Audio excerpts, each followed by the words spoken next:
అందరికీ నమస్తే. Welcome to TR TV. నేను మీ తిరుపతి. తెలంగాణ రాష్ట్ర ముఖ్యమంత్రి రేవంత్ రెడ్డి ప్రభుత్వానికి తెలంగాణ హైకోర్టు దిమ్మ తిరిగే షాక్ ఇచ్చారు. రేవంత్ అన్నకి ఏం చేయాలో అర్థమైతే లేదు. హైడ్రా కమిషనర్ రంగనాథ్ కూడా ఏం చేయాలో అర్థమైతే లేదు. హైకోర్టు అవుట్ రైట్ రంగనాథ్ పైన కోప్పడుతున్నారు. రంగనాథ్ పైన హైకోర్టు ఆగ్రహంతో ఉన్నారు. ఎందుకంటే రంగనాథ్ వద్దన్నటువంటి పనే చేస్తున్నాడు. హైకోర్టు ఏమో స్టే ఇస్తున్నారు, రంగనాథ్ ఏమో ఎక్కడెక్కడైతే హైకోర్టు స్టే ఇచ్చారో అక్కడికి పోయి రంగనాథ్ పెన్షన్లు వేస్తున్నారు, లేకపోతే ఇల్లులు కూల్చేసేటటువంటి కార్యక్రమం చేస్తున్నారు. ఇంకా హైకోర్టు కోపం వచ్చింది. ఇమీడియట్లీ హైడ్రా రంగనాథ్ను అరెస్ట్ చేయండి అని చెప్పి హైకోర్టు ఆదేశాలు ఇచ్చారు. ఆ తర్వాత హైడ్రా తరపున న్యాయవాదులు లేదు లేదు సార్ ప్లీజ్ సార్ అని చెప్పి రిక్వెస్ట్ చేస్తే అప్పుడు న్యాయమూర్తి అరెస్ట్ని వెనక్కి తీసుకునేటటువంటి కార్యక్రమం చేసిండు. లేకపోతే రంగనాథ్ని అరెస్ట్ చేస్తుండే, రంగనాథ్ కూడా జైలుకు పోతుండే. ఇప్పుడు తెలంగాణ హైకోర్టులో రైతులు పిటిషన్ వేసారు, తర్వాత కొంతమంది బాధితులు కూడా పిటిషన్ వేసేటటువంటి కార్యక్రమం చేశారు. అసలు కాంగ్రెస్ ప్రభుత్వానికి హైకోర్టు ఏ విధంగా షాక్ ఇచ్చారు ఏం కథ అనేది వీడియోలో పిన్ టు పిన్ మనం మాట్లాడుకునేటటువంటి కార్యక్రమం చేద్దాం. ఇప్పుడు రేవంత్ రెడ్డి ముఖ్యమంత్రి అయిన కాంచెలు ఇప్పటిదాకా రేవంత్ రెడ్డి చేస్తున్నటువంటి కథ ఏంది? హైడ్రా పేరుతోటి ఎఫ్టీఎల్ అని చెప్పి బఫర్ జోన్ అని చెప్పి మొత్తం ఇల్లులన్నీ నేలమట్టం చేసేటటువంటి కార్యక్రమం చేస్తున్నాడు. కొన్ని 111 జీవోలను మేము కాపాడుతున్నాం భూములని చెప్పి, లేకపోతే ఎఫ్టీఎల్ బఫర్ జోన్లో ఉన్నటువంటి ఆ ల్యాండ్ని మేము కాపాడుతున్నామని చెప్పి, చెరువుల భూములు మేము కాపాడుతున్నామని చెప్పి, అసైన్మెంట్ భూములను మేము కాపాడుతున్నామని చెప్పి, భూదాన్ భూములను మేము కాపాడుతున్నామని చెప్పి, లేకపోతే గవర్నమెంట్ భూములను మేము కాపాడుతున్నామని చెప్పి రేవంత్ రెడ్డి ఇష్టానుసారంగా పేదవాళ్ళ ఇల్లులను ఖతం చేసేటటువంటి కార్యక్రమం చేస్తున్నాడు. ఇప్పుడు నేను రేవంత్ రెడ్డిని అడుగుతున్నటువంటి మాట ఏంది, ఓపెన్ ఛాలెంజ్ ఏంటంటే, ఇదే కాంగ్రెస్ పార్టీకి సంబంధించినటువంటి ఎమ్మెల్యేలు, ఎంపీలు, మంత్రులకు సంబంధించినటువంటి చాలా ఫామ్ హౌస్లు, వీళ్ళకి సంబంధించినటువంటి చాలా బిల్డింగ్లు ఎఫ్టీఎల్ బఫర్ జోన్లో ఉన్నాయి. మరి హైడ్రా రంగనాథ్కి ఎందుకు అవన్నీ కనపడతలేవు? కాంగ్రెస్ ప్రభుత్వానికి ఎందుకు కనబడతలేవు? మరి ఎఫ్టీఎల్ బఫర్ జోన్లో ఉన్నటువంటి కాంగ్రెస్ పార్టీ మంత్రుల ఫామ్ హౌస్లను ఎందుకు కూల్చేస్తలేదు హైడ్రా? కాంగ్రెస్ పార్టీ మంత్రులకు సంబంధించిన బిల్డింగ్లను ఎఫ్టీఎల్ బఫర్ జోన్లో ఉన్నటువంటి వాటిని హైడ్రా ఎందుకు కూల్చేస్తలేదు? ఇప్పుడు ఓఐసీకి సంబంధించినటువంటి కాలేజు ఏదైతే ఫాతిమా కాలేజ్ ఉందో సకలం చెరువులో ఉంది, మొత్తం ఫుల్ ట్యాంక్ లెవెల్లో ఎఫ్టీఎల్లో. మరి హైడ్రా రంగనాథ్కి దమ్ము లేదా? హైడ్రాకి దమ్ము లేదా? ఎందుకు ఓఐసీ కాలేజ్ టచ్ చేస్తలేరు? మళ్ళీ ఓఐసీ కాలేజ్ అసలు ఎఫ్టీఎల్లో లేదు, బఫర్ జోన్లో లేదు, అన్నీ క్లియర్ ఉన్నాయి డాక్యుమెంట్స్ అని చెప్పి హైకోర్టుకు చెప్పింది వీళ్ళే కదా. ఎంత భయం ఎందుకు ఓఐసీ కాలేజ్ అంటే హిందువులకు సంబంధించినటువంటి ఇల్లులను నేలమట్టం చేయాలా? ఇంకా మిగతా వాళ్ళకి సంబంధించినటువంటి కాలేజీలైనా మిగతా వాళ్ళ ఇల్లులైనా కూడా ఎక్కడ కూడా టచ్ చేయదు. ఇదా ఏం కథ ఇది? ఇంత ఘోరమా?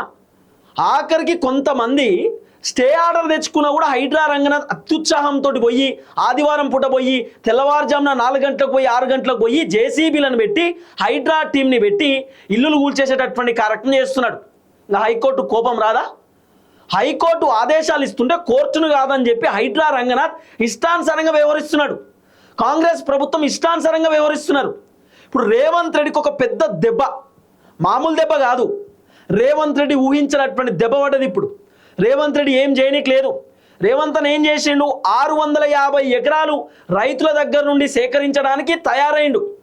బహదూర్గూడలో 650 ఎకరాలకు రేవంత్ రెడ్డి కన్నేసిండు. 650 ఎకరాలు రాష్ట్ర ప్రభుత్వం తీసుకోవడానికి రెడీ అయ్యారు. దాదాపు ఒక్కొక్క ఎకరానికి 1 కోటి, 2 కోట్లు, 3 కోట్లు కూడా వస్తాయట. చాలా ఎక్కువ ల్యాండ్ కాస్ట్ ఉందట బహదూర్గూడలో. ఆ ల్యాండ్ పైన రేవంత్ రెడ్డి కన్నేసి speed train corridor, bullet train corridor ఏదో రేవంత్ రెడ్డి ఆడ పెట్టడానికి తయారైండు. ఆఖరికి ఏమైంది? రైతులు హైకోర్టులో పిటిషన్ వేసిరు. ఆ ల్యాండ్ మాది, ఆ పలాని సర్వే నెంబర్లో ఉన్నటువంటి ల్యాండ్ మాది, రేవంత్ రెడ్డి అక్రమంగా స్వాధీనం చేసుకుంటా ఉన్నాడు, మేము ఇయ్యమని చెప్పినా కూడా బలవంతంగా రేవంత్ రెడ్డి పోలీసులను పెట్టి కంచెలేపిస్తూ ఉన్నాడు. హైడ్రా రంగనాథ్ తెల్లవారుజామున 4 గంటలకు వచ్చి మా భూమి పైన కన్నేసి పెన్షన్లు వేస్తూ ఉన్నారు, ఎక్కడ కథ అని చెప్పి రైతులు కోర్టులో పిటిషన్ వేసారు. ఇప్పుడు రేవంత్ రెడ్డి ముఖ్యమంత్రి అయిన కాంచెలు ఇప్పటిదాకా ఏం జరిగింది తెలంగాణలో? హైడ్రా పేరుతోటి పేదవాళ్ళ ఇల్లులు మొత్తం కూడా నేలమట్టం చేసేటటువంటి కార్యక్రమం చేసింది కదా. ఎఫ్టీఎల్ బఫర్ జోన్ పేరుతోటి, 111 జీవో పేరుతోటి, అసైన్మెంట్ భూముల పేర్లతోటి, భూదాన్ భూముల పేర్లతోటి పేదవాళ్ళ ఇల్లులు మొత్తం కూడా నేలమట్టం చేసి ఖతం చేసేటటువంటి కార్యక్రమం చేసిండు కదా రేవంత్ రెడ్డి. నేను అడుగుతున్నా, ఓఐసీకి సంబంధించినటువంటి కాలేజ్ పైన రేవంత్ రెడ్డి ఎందుకు టచ్ చేయలేదని అడుగుతున్నా. హైడ్రా రంగనాథ్ ఓఐసి కాలేజ్ సకలం చెరువులో ఫాతిమా కాలేజ్ అని ఉంటుంది, ఆ కాలేజ్ని ఎందుకు టచ్ చేయలేదని చెప్పి అడుగుతున్నా. ఇదే రేవంత్ రెడ్డి నేను క్వశ్చన్ చేస్తున్నా. కాంగ్రెస్ పార్టీ ఎమ్మెల్యేలు, ఎంపీలు, మంత్రులు, ఎమ్మెల్సీలు, బీఆర్ఎస్ పార్టీకి సంబంధించిన లీడర్లు, బీజేపీ పార్టీకి సంబంధించినటువంటి లీడర్ల ఫామ్ హౌస్లు FTL బఫర్ జోన్లో ఉన్నాయి. చాలామంది లీడర్ల ఇల్లులు FTL బఫర్ జోన్లో 111 జీవోలలో ఉన్నాయి. మరి ఎందుకు టచ్ చేస్తలేరు, ఎందుకు కూల్చేస్తలేరు? అంటే బాగా పైసలు ఉన్నోనికి ఒక లెక్క, పేదవాళ్ళకు ఒక లెక్కన. పేదవాళ్ళ ఇల్లులు నేలమట్టం చేయాలా, బగ్గా బలిసిన ఇల్లును జోలికి పోవద్దు గిదా హైడ్రాది. హైకోర్టు స్టే ఆర్డర్ ఇచ్చినా కూడా రంగనాథ్ పోయి ఇల్లులు కూల్చేస్తూ ఉన్నాడు. అంటే రంగనాథ్కి ఎంత ఇంట్రెస్టు, ఇంత అత్యుత్సాహం ఎందుకు రంగనాథ్కు? రంగనాథ్కు ఓఐసి కాలేజ్ కనబడతలేదా అని నేను అడుగుతున్నా. రేవంత్ రెడ్డి సొంత అన్న తిరుపతి రెడ్డికి సంబంధించినటువంటి ఇల్లును ఎందుకు కూల్చేయలేదని నేను అడుగుతున్నా. హైకోర్టు స్టే ఆర్డర్ ఇస్తే రంగనాథ్ తిరుపతి రెడ్డి ఇల్లు కూల్చలేదు. అదే హైకోర్టు స్టే ఆర్డర్ ఇచ్చినటువంటి ఇల్లులను, హైకోర్టు స్టే ఆర్డర్ ఇచ్చినటువంటి భూములకు కంచెలు ఎట్లేసిండు రంగనాథ్? అంటే ఏంది రంగనాథ్ ఇంటెన్షన్ ఏంది? హైకోర్టును నేను ఫాలో గాను, హైకోర్టుతో నాకు సంబంధం లేదు, ఈ రాష్ట్రంలో నేనే లా, నేనే జడ్జనా? ఎట్లా? కరెక్ట్ కాదండి రంగనాథ్ గారు. ఇంతసేపు పేదవాళ్ళ ఇళ్ళ పైన పడడం కాదు, ఇంతసేపు పేదవాళ్ళ పైన మీ ప్రతాపం కాదు. బగ్గ బలిసిన వాళ్ళు ఉన్నారు, వాళ్ళకి సంబంధించినటువంటి పెద్ద పెద్ద బిల్డింగ్లు, కన్వెన్షన్ హాల్ అన్నీ కూడా FTL బఫర్ జోన్లో ఉన్నాయి. వాటి జోలికి కూడా వెళ్ళండి, వాటి జోలికి కూడా వెళ్ళండి. మాట్లాడితే కోపాలు వస్తాయి, మళ్ళీ వీళ్ళకు మాట్లాడితే కోపాలు వస్తాయి. ఏం జరిగిందనేది ఒకసారి మనం పిన్ టు పిన్ మాట్లాడుకునేటటువంటి కార్యక్రమం చేస్తే, హైడ్రా రంగనాథ్ పై హైకోర్టు ఆగ్రహం. బౌదూరుగూడ 650 ఎకరాల భూముల చుట్టూ పెన్షన్ వేయడంపై తీవ్ర అభ్యంతరం.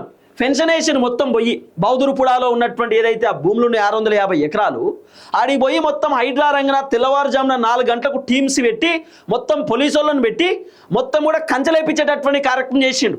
ఏదో మొత్తం ఈ రంగనాథే సంపాదించినట్టు, రేవంత్ రెడ్డి సంపాదించినట్టు, రేవంత్ రెడ్డి అన్నదమ్ములు రియల్ ఎస్టేట్ దందాలో సంపాదించినట్టు ఆ రైతుల భూములకు మొత్తం కూడా అదేంది అది కట్టిరు, కంచెలు కట్టిరు. రైతులకు ఇష్టం లేకపోయినా, అంటే రైతులకు ఇష్టం లేకపోయినా కూడా ఈ కాంగ్రెస్ ప్రభుత్వానికి భూములు ఇవ్వాలంటే ఎంత విచిత్రమో చూడండి, ఎంత విచిత్రమో చూడండి. ఇప్పుడు రేవంత్ రెడ్డి ఏదైనా భూమి సేకరిస్తున్నాడు అనుకో, అది రైతులకు ఇష్టం లేదు, రైతులకు ఇష్టం లేకపోయినా కూడా రేవంత్ రెడ్డి భూములు రైతుల దగ్గర నుండి లాక్కుంటున్నాడు అంటే అది ఇల్లీగల్ కిందికి రాదా? రైతులను బెదిరించో భయపెట్టో లాక్కుంటుండంటే రేవంత్ రెడ్డిని ఏమనాలా? ఏం చేయాలా రేవంత్ రెడ్డి? రైతులకు ఫస్ట్ మెచ్చించుకొని, రైతులకు ఒప్పించుకొని అప్పుడు తీసుకోవాలా. ఇప్పుడు అక్కడ ల్యాండ్ ఒక 7 కోట్లకు 5 కోట్లు పోతుంది అనుకో ఎకరానికి, రేవంత్ రెడ్డి ఏం చేయాలి? 4 కోట్లో 3 కోట్లో వాళ్ళని ఒప్పించుకొని ఆ భూమిని ప్రభుత్వం తీసుకోవాలా. వాళ్ళకు పరిహారం ఇచ్చి, వాళ్ళకు ఇవ్వాల్సినటువంటి డబ్బులు ఇచ్చి అప్పుడు తీసుకోవాలా. అట్లా కాదట, 650 ఎకరాల భూమి నాకు కావాల్సిందే, సో కంచెలేయండి. మీ సొమ్మ ఎవడబ్బా సొమ్మ? అది కష్టపడి సంపాదించుకున్నారు రైతులు. రైతులకు సంబంధించిన ల్యాండ్ 30 సంవత్సరాల నుండి సాగు చేస్తున్నటువంటి భూమి అది. ఎవరో పోయి అనామకుడు పోయి నేను మొత్తం కంచెలేస్తా అంటే ఊకుంటారా సమాజం? తిరగబడదా సమాజం? హైడ్రా రంగనాథ్కి అర్థమైతలేదు, ఏదో రేవంత్ రెడ్డి చెప్పినట్టు గుడ్డిగా ఫాలో అవుతున్నాడు. రేపు చాలా తీవ్రమైనటువంటి పరిణామాలు ఎదుర్కోవాల్సిన అవసరం ఉంటుంది రంగనాథ్. రేపు బీఆర్ఎస్ గవర్నమెంట్ వచ్చినా, బీజేపీ గవర్నమెంట్ వచ్చినా రంగనాథ్ చేసినటువంటి ప్రతి వ్యవహారాన్ని ఇతర ప్రభుత్వం కూడా బట్టబయలు చేస్తారు, బయట పెడతారు. ఆల్రెడీ కోర్టు ఎంత సీరియస్గా ఉన్నారు రంగనాథ్ పైన. ఎందుకు రంగనాథ్కి అర్థమైతలేదు అనేది పెద్ద క్వశ్చన్ మార్క్. కోర్టు ఆదేశాలు ఉన్నప్పటికీ పెన్షన్ ఎలా వేస్తారంటూ రంగనాథ్ను నిలదీసిన హైకోర్టు ఈ రోజే కోర్టుకు రావాలని రంగనాథ్కు ఆదేశాలు, లేకపోతే చర్యలు తప్పవని హెచ్చరిక. ఆల్రెడీ కోర్టు ఆదేశాలు ఉన్నా కూడా హైడ్రా రంగనాథ్ ఏం చేసిన? అత్యుత్సాహంతో పోయి ఇల్లులు కూల్చేసుడు, కంచెలేసుడు. ఏందన్నట్టు రంగనాథ్ నాకు అర్థం కాదు. మీ పైన మంచి రెస్పెక్ట్ ఉంటుండే, మీరు కూడా మా వరంగల్లో పనిచేసినారు, ఇంకా పర్ఫార్మెన్స్ ఎక్కువైపోయింది మీది. మేము ఏం చేసినా నడుస్తుంది, కోర్టును పట్టించుకోను, కోర్టు చెప్పినా నేను వినను. ఏం అరాచకం ఇది తెలంగాణలో? ఈ హైడ్రా పేరుతోటి ఏం జరుగుతున్నది? కోర్టు చెప్పినా కూడా రంగనాథ్ వింటలేడంటే ఏందన్నట్టు అర్థం? ఇమీడియట్లీ నిన్న హైకోర్టు ఏం చేసిరు? రంగనాథ్ ఇప్పటికిప్పుడు కోర్టుకు రావాల్సిందే అని చెప్పారు. కోర్టుకు రంగనాథ్ రావాల్సిందే అని చెప్పారు. ఇమీడియట్లీ రంగనాథ్ హుటాహుటిన హైకోర్టుకు పోయేటటువంటి కార్యక్రమం చేసిండు. నిన్న హైకోర్టుకు వెళ్ళిండు రంగనాథ్. ఈరోజు కోర్టుకు రావాలని రంగనాథ్కు ఆదేశాలు, లేకపోతే చర్యలు తప్పవని హెచ్చరిక. హైకోర్టు హెచ్చరికల నేపథ్యంలో వెంటనే కోర్టుకు హాజరైన హైడ్రా కమిషనర్ రంగనాథ్ ఇదే కేసులో రేవంత్ సర్కారుకు ఎదురు దెబ్బ, తదుపరి చర్యలు తీసుకోవద్దని ఆదేశాలు ఇచ్చిరట. రంగనాథ్కి చెప్పిరు క్లియర్గా, 650 ఎకరాలకు కంచెలేసిరు, ఎట్టి పరిస్థితులలో ఇంకా ఏ యాక్షన్ ఆ భూమిలో తీసుకోవద్దు. హైకోర్టు చెప్పేదాకా ఆ భూమిలో ఎటువంటి యాక్షన్ తీసుకోవద్దు, మేము ఆదేశాలు ఇచ్చేదాకా మీరు ఏం పని చేయొద్దు అక్కడ అని చెప్పి చాలా క్లియర్గా కాంగ్రెస్ ప్రభుత్వానికి హైకోర్టు చెప్పేటటువంటి కార్యక్రమం చేశారు. హైకోర్టు హెచ్చరికల నేపథ్యంలో వెంటనే కోర్టుకు హాజరైన హైడ్రా కమిషనర్ రంగనాథ్ ఇదే కేసులో రేవంత్ సర్కార్కు ఎదురు దెబ్బ, తదుపరి చర్యలు తీసుకోవద్దని ఆదేశాలు. బౌదర్గూడ సర్వే నెంబర్ 3-4లో 28 ఎకరాల భూమి తమదేనని రైతులు పిటిషన్. గత 30 ఏళ్లుగా ఈ భూమిలో తాము సాగు చేసుకుంటున్నామని హైకోర్టుకు తెలిపిన రైతులు పిటిషనర్ల తరపున న్యాయవాదులు వినిపించిన వాదనలతో ఏకీభవించిన న్యాయస్థానం బౌదర్గూడలో ప్రభుత్వం ఎటువంటి తదుపరి చర్యలు తీసుకోవద్దని హైకోర్టు ఆదేశాలు జారీ చేశారు. అర్థమైందా? 28 ఎకరాలు అది మా సొంత ల్యాండు, మేము వ్యవసాయం చేసుకుంటున్నటువంటి ల్యాండ్ అది, సర్వే నెంబర్ 3-4లో. సో ఈ రంగనాథ్ వచ్చి కాంగ్రెస్ ప్రభుత్వం వచ్చి కంచెలేస్తా ఉన్నారు మా భూమికి. 30 సంవత్సరాల నుండి మేము ఈ భూమిని సాగు చేసుకుంటున్నాం, ఇప్పటికిప్పుడు ఈ భూమి మాకు ఇచ్చేయాలంటే మా పరిస్థితి ఏంది, మా ఇబ్బంది ఏంది అని చెప్పి నిన్న రైతులు హైకోర్టులో పిటిషన్ వేసారు. వెంటనే రంగనాథ్ని పిలిచారు కోర్టు. పిలిచి ఇది కరెక్ట్ కాదు, ఏ పని చేయవద్దు మీరు మేము చెప్పేదాకా సైలెన్స్ ఉండండి అని చెప్పి ఇమీడియట్లీ రంగనాథ్కి ఆదేశాలు ఇచ్చారు హైకోర్టు. సో రేవంత్ రెడ్డికి ఒక పెద్ద ఎదురు దెబ్బ. ఎంత అరాచకం! మేము ఇయ్యంరా బాబు, అసలు మాకు అవసరం లేదు, మీరు ఏమన్నా చేసుకోరు, మేము ఇయ్యము మా భూమి అంటే కూడా ఇయ్యాల్సిందే అంటే ఏంది అర్థమైంది? లాక్కుంటారా, గుంజుకుంటారా రైతుల దగ్గర నుండి? ఏం అరాచకం ఇది తెలంగాణలో! చాలా చాలా దారుణం ఇది, మీకు అర్థమవుతుంది. ఇంకోటి కూడా వచ్చింది, ఇంకో విషయం కూడా తెరపైకి వచ్చింది. ఇది కూడా హైడ్రా రంగనాథ్కి సంబంధించిన వ్యవహారమే. హైడ్రా కమిషనర్ రంగనాథ్ను అరెస్ట్ చేయండి, అతను అలవాటు పడిన నేరస్తుడిలా మారాడు. కోర్టు ధిక్కరణ కేసులో రంగనాథ్ను అరెస్టు చేయాలని తెలంగాణ హైకోర్టు ఆదేశాలు. న్యాయవాదుల విజ్ఞప్తితో అరెస్టు ఆదేశాలు ఉపసంహరణ.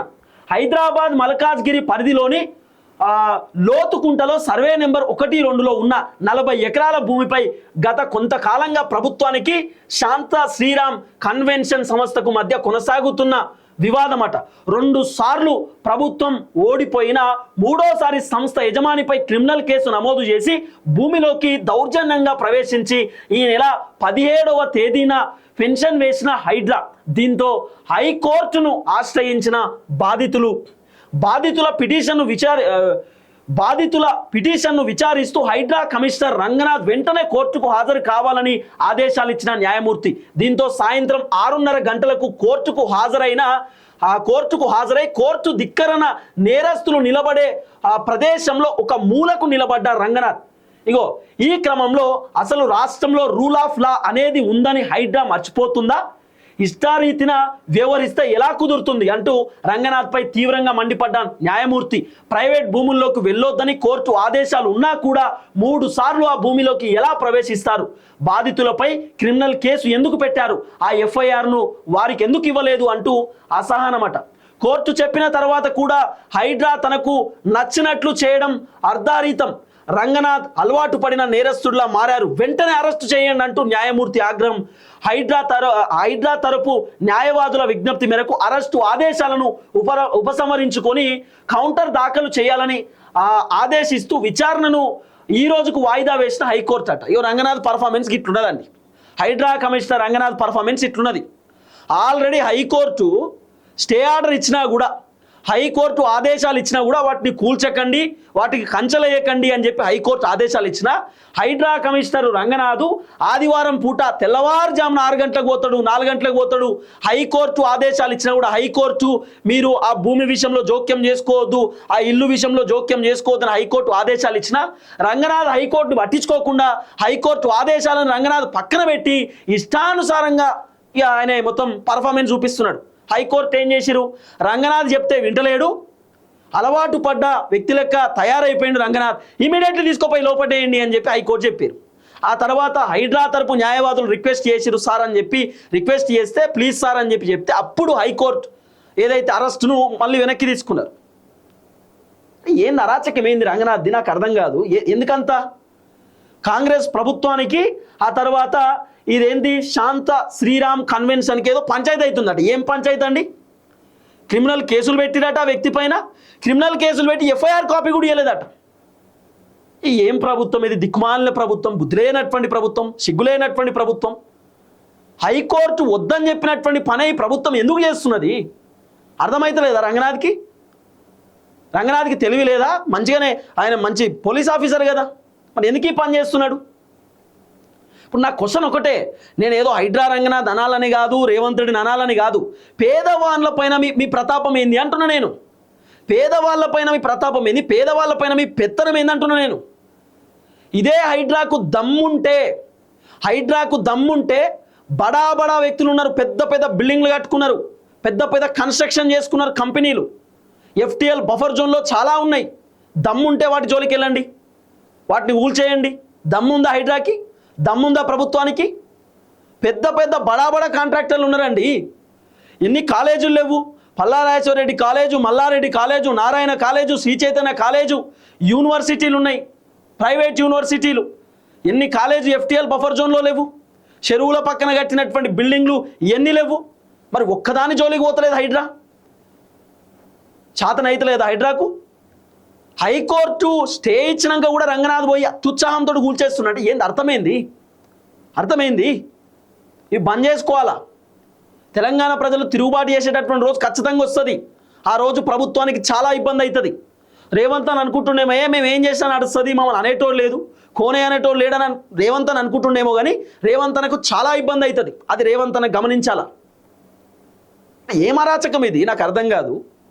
అరే దమ్ముంటే హైడ్రాకి ఫస్ట్ బగ్గా బలిసిన వాళ్ళ ఇల్లుల జోలికి పోండి, వాళ్ళకి సంబంధించిన ఫామ్ హౌస్లో జోలికి పోండి, పేదవాళ్ళని పక్కన పెట్టండి కాసేపు.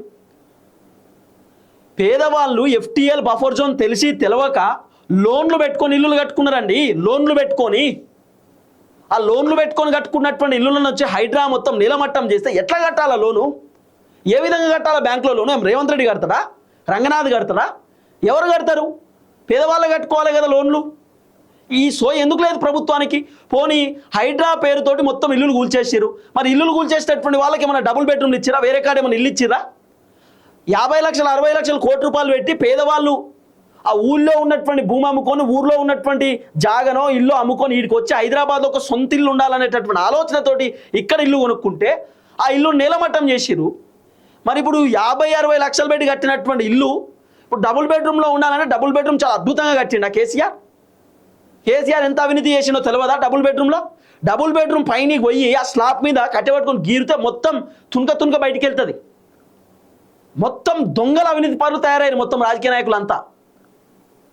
ఉన్న ఇల్లులను కూల్చేయాలా, మళ్ళీ ఇంకొకటి ఇవ్వాలి. ఏం అరాచకం ఇది? ఏం ఆనందం ఇది? పైశాచిక ఆనందం ఎందుకు ప్రభుత్వానికి? బరాబర్ ఇట్లనే మాట్లాడతాం, ఇట్లనే క్వశ్చన్ చేస్తాం, పెట్టుకోండి కేసులు, పోతాం జైలుకు ప్రజల కోసం. చూద్దాం ఏం జరగబోతుందో. దయచేసి వీడియో అందరికి షేర్ చేయండి. అందరికి నమస్తే, థ్యాంక్ యూ సో మచ్. జై తెలంగాణ.